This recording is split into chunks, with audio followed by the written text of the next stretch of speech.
Ladies and gentlemen, my name is Nguyen from Vietnam National University, University of Languages and International Studies.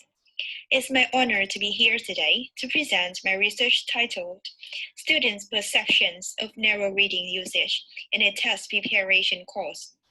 The presentation will last for about 15 minutes with 4 main parts. In the first one, a brief introduction respecting the research is given. Part 2 focuses on literature review. After that, the research methodology will be presented, and the final part is research findings and discussion.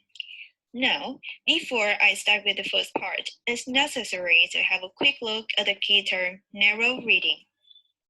What is narrow reading? The definition of narrow reading may vary, but in this research, narrow reading could be understood as a non-pressure reading activity focusing on readers' extensive exposure to only one genre, one subject matter, or the work of one author. Now, let's start with the introduction part. The first part I'd like to mention in this section is some general information about high school ESL learners in Vietnamese context. Learning foreign languages is compulsory in Vietnamese schools, and English is officially added to the curriculum from third grade. High school graduates are expected to achieve B1 CEFR level, which is equivalent to a score of 4 to 5.0 in IELTS. Currently, a new policy allows high school students with a valid IELTS 4.0 or higher to skip the English test and national high school graduation examination. Numerous universities likewise set IELTS results as either entry privilege or a condition for students. Consequently, an increasing number of parents start sending their children to IELTS training courses with the aspiration that the children would have a bright academic prospects. Large-scale proficiency tests like IELTS or TOEFL are, however, disparate from the format of English tests in National High School graduation exam, which does not include speaking, listening, or writing tests. Therefore, many students encounter difficulties during their transition from one preparation program to another. The researcher was in charge of an IELTS preparation course for 30 high school students at an English institution in Hanoi. Similar to other test-oriented classes of her, some typical problems in terms of writing arose among learners. Specifically, some students experienced difficulties in brainstorming ideas for writing topics, while others considered expressing and writing what they were thinking in English an arduous task. Distinguishing different word connotations or formality was also challenging. It is believed that one of the main reasons attributed to these problems is the student's insufficient background knowledge and limited lexical resource. However, only a small percentage of target information could be imparted to learners in class under time constraints. The rest, thus, needed to be met and learned outside the classroom. To assist the students' self-learning, the researcher applied narrow reading to her course. Although narrow reading, by its nature, has been proved to enhance a reader's language acquisition, a topical understanding, there is little research in the application of narrow reading in a test-oriented course, where rapid language development is primary purpose of both teachers and learners. Action research was then conducted to investigate how the high school students at the English IELTS preparation course respond to the use of narrow reading. Within the limited scope of the study, two following sub-questions will be focused on. First, what is the level of students' involvement in the narrow reading activity? Second, what are the students' perceptions of narrow reading practical application in their writing? So I have just finished the first part, introduction. In the next part, literature reviews, more insights into narrow reading will be provided. Narrow reading has proved to be an effective tool to improve writing for several reasons. For one, narrow reading enhances students' lexical repertoire. Vocabulary is believed to hold a critical role in language learning. Without sufficient lexical resource, communication via any spoken or written forms will be hindered. From this perspective, it's safe to say that widening of vocabulary range is a fundamental part of writing improvement. There exist two common approaches to vocabulary acquisition: intentional and incidental ones. And narrow reading, a non-pressured reading activity, can be used as an effective tool for the latter approach. Narrow reading offers readers a series of texts in which the target vocabulary repeatedly occurs.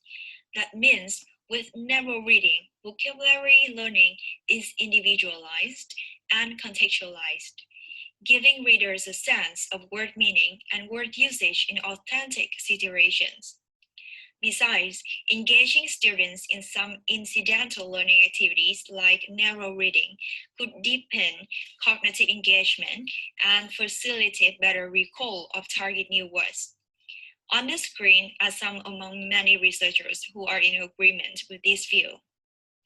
By immersing themselves in reading and thematic collections, L2 learners can, get not only word meaning, but also word collocations and connotations with the context. New words can also be stored in long-term memory. Besides, narrow reading reinforces students' positive attitudes toward writing. Although writing has already been considered a fundamental skill in ESL classes, this productive skill can be a very heavy task for many L2 learners. Gilmore 2009 states that writing is a slow, painful process, even in our mother tongue. And when it comes to a second language, the problems and the pain magnified. In the field of ESL, a great number of studies have indicated that L2 learners exposed to more input from leisure reading activity gain a significant improvement in their writing content. The more L2 readers read, the better they will understand the topics, which will assist them in fulfilling their writing task with more enjoyment. From the aforementioned analysis, it is believed that narrow reading brings numerous benefits to L2 students' writing. Now it's high time to take a look at research methodology. After being invited, all 30 students agreed to take part in the research. It was stated clearly at the beginning that the students could withdraw from the research whenever they wanted without any negative consequences. 3 research instruments, namely questionnaires, semi-structured interviews, and reading logs, were utilized to collect evidence for the research questions. The action research was designed for 12 weeks with different objectives and activities, as you can see on the screen here. Now, I'd like to move to the next part, findings for research questions. According to the processed data, the participants faced several difficulties in maintaining their commitment to narrow reading. Nevertheless, more positive attitudes towards IELTS training in general and IELTS writing in particular were generated. Okay, now let's take a closer look at students' involvement in narrow reading. Data from students' reading logs illustrated a decline in the number of participants taking part in the narrow reading activities. At first, all learners volunteered to conduct narrow reading and keep their logs. However, after 2 weeks, this figure reduced to 26 and continuously dropped to 18 by the end of the study. Among the students left, 12 of them constantly submit their follow-up narrow reading task, while other students had either made a late submission or skipped the reading topics at times. This information matches with data from survey questions when the proportion of participants agreeing with the statement that I always manage to complete my reading plan only accounted for 40%. Paradoxically, 73% of all students rated for strongly agree when being asked if they scheduled to read the reading articles. The first reason lied in the time constraints. The question reported that 70% of participants found it challenging to have actual time for narrow reading. This factor was also mentioned in the interviews as one of the strongest incentive to the students' involvement in narrow reading. Two interviewees said that when it came near the end of their school semester, numerous revision and exam preparation works needed doing. As a result, they had to skip the narrow reading activities to focus on their main subject at school. Another student admitted that the narrow reading took her more time to finish than estimated. Additionally, the provided reading materials had some features triggering student disengagement in narrow reading. An interviewee who withdrew from the research in the fourth grade claimed that her decreasing interest in the article content over time made her become lazier and gradually stopped reading. Similarly, 4 students rated either strongly agree or disagree, as they were asked if they wanted full freedom in selecting what to read for themselves. Now, let's look at the findings related to students' perceptions of how narrow reading assists their writing. To address this question, interview data and correlation analysis were run for the treatment group. Presented in table number 1 were the correlation results. It can be seen clearly that uncorrelation coefficient values were greater than 0.8 and the p-values were less than 0.01. This means the 3 variables, as you can see on the screen here, were highly and significantly correlated.